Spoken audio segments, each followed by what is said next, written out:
தேவனே நான் ஓமதண்டையில் இன்னும் நெருங்கி சேர்வதே என் ஆவல் பூமியில். லூக்கா 8:52. எல்லாரும் அழுது அவளை குறித்து துக்கம் கொண்டாடுகிறதைக் கண்டு, அழாதேயுங்கள், அவள் மரித்து போகவில்லை, நித்திரையா இருக்கிறாள் என்றார்.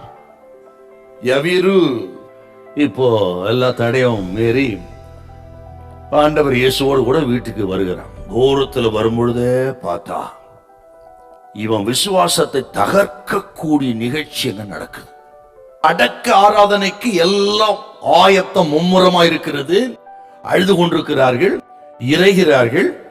அந்த நாட்கள்ல இன்னொரு விசேஷம் என்னன்னு கேட்டா, அழுவதற்கென்று கூலி கொடுத்து கூப்பிட்டு வருவாங்க. அப்படிப்பட்ட பழக்கம் இருந்தது. அப்படிப்பட்டவர் அழுது கொண்டிருக்கிறார்கள். இவன் நெருங்க நெருங்க நெருங்க இதெல்லாம் மும்முரமா நடக்குது. இவன் விசுவாசத்தை தகர்க்கக்கூடிய நிகழ்ச்சி. ஆனாலும் யவீரு அசையவில்லை. என்னோடு வருகிறவரின் மகளை உயிரோடு எழுப்புவார், இந்த அழுகையின் சத்தத்தை அடக்குவார், புலம்பலை அடக்குவார், துர்ச்செய்தி அடக்குவார் அப்படின்னு விசுவாசித்தார். அதாங்க விசுவாசம்.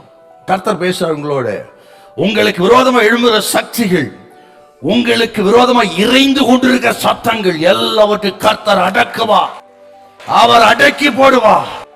நீங்க சும்மா இருங்க, கர்த்தர் அடக்குவார் எல்லாத்தையும். ஆண்டவர் அவளை மரித்தவளா பார்க்கல, உயிர் உள்ளவளாய் பார்க்கிறார். என்றால் உயிரோடு எழுப்ப போகிறார். ஆண்டவர் சொல்றார், அழாதேங்க. இதை கேட்ட உடனே எல்லாரும் நகைத்தார்கள்.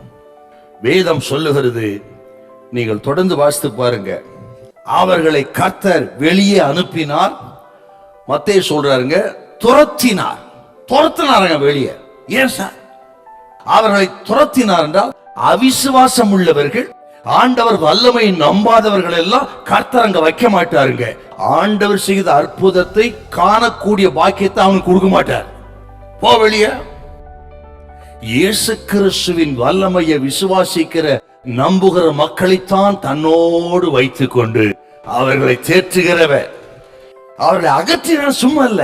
அவிசுவாசிகள், அவநம்பிக்கையுள்ள இயேசுவின் வல்லமை விசுவாசிக்காதவர்கள் இந்த அற்புதத்தை பார்க்கக்கூடிய பாக்கியத்தை கொடுக்கல. யாருக்கு தருவார்? யோவான், யாக்கோபு, பேதுரு, யவீருவின் குடும்பத்தை மட்டும் உள்ள என்றார். இயேசுவின் வல்லமையை விசுவாசிக்கிற மக்களுக்கு தான் அற்புதத்தை காண்பிப்பார் கர்த்தர். உங்களுக்கு ஆண்டவர் தமது வல்லமையை காண்பிப்பார். இது நடக்கும். உங்களுக்கு நம்புங்க. விசுவாசிக்கிற உங்களுக்கு தமது வல்லமையை விளங்க பண்ணுகிற பாக்கியத்தை கொடுப்பார். பயப்படாதிருங்கள். ஹல்லேலூயா, ஹல்லேலூயா.